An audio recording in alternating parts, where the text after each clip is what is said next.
Cricket বোধ করি জীবনের থেকে বড় নয়। রাওয়ালপিন্ডি স্টেডিয়ামের খুবই কাছেই ড্রোন হামলা। বাংলাদেশি দুই ক্রিকেটার রিশাদ হোসেন এবং নাহিদ রানা, এই দুই ক্রিকেটারকে দেশে ফেরানোর ব্যবস্থা আসলে বিসিবি করছে। পাকিস্তানের যেই মাঠে নাহিদ রানা কিংবা রিশাদ হোসেনরা খেলবেন, সেই রাওয়ালপিন্ডির মাঠের খুবই সন্নিকটে ড্রোন ভূপাতিত হয়েছে, যে কারণে পিএসএলটাই এই মুহূর্তে বন্ধ হওয়ার পথে।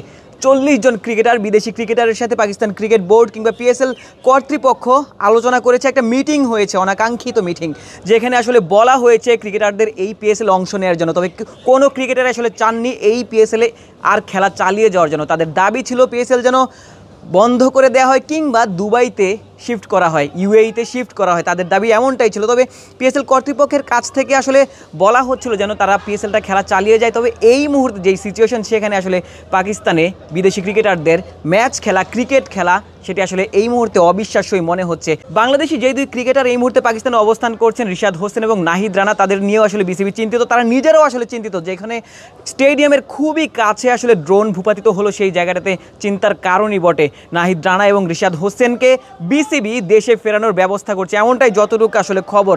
সেটাই বোধ করে এই মুহূর্তে সব থেকে ভালো ডিসিশন হবে, কারণ বাংলাদেশি ক্রিকেট ভক্তরা এই মুহূর্তে চিন্তিত রয়েছেন এই দুই ক্রিকেটারকে নিয়ে। সেখানে দুজন গণমাধ্যম কর্মীও রয়েছে, নিশ্চিতভাবে তাদের সাথে গণমাধ্যম কর্মীদের ফেরানোর চেষ্টা করা হবে, কারণ পাকিস্তানে যে কোনো সময় আসলে ভারতীয় যেই হামলা, সেটি আসলে চলতে পারে। ক্রিকেট বোধ করি জীবনের থেকে বড় নয়, সেই জায়গাটাতে পাকিস্তান এই মুহূর্তে পিএসএল খেলা চালিয়ে যাওয়া কিংবা ফরেন যে 40 জন ক্রিকেটার রয়েছেন, তাদের পিএসএল অংশ নেওয়া অসম্ভবই মনে হচ্ছে। বাংলাদেশি দুই ক্রিকেটার রিশাদ হোসেন এবং নাহিদ রানা, এই দুই ক্রিকেটারকে দেশে ফেরানোর ব্যবস্থা আসলে বিসিবি করছে। দুই ক্রিকেটার নিজেরাও আসলে নিরাপত্তা নিয়ে যথেষ্ট চিন্তিত, কারণ রাওয়ালপিন্ডি স্টেডিয়ামের খুবই কাছেই ড্রোন হামলা, আমরা বলতেই পারি ড্রোন হামলা যদি হয়ে থাকে, সেই জায়গাটাতে তাদের ওই জায়গায় অবস্থান করাও আসলে নিরাপদ নয়।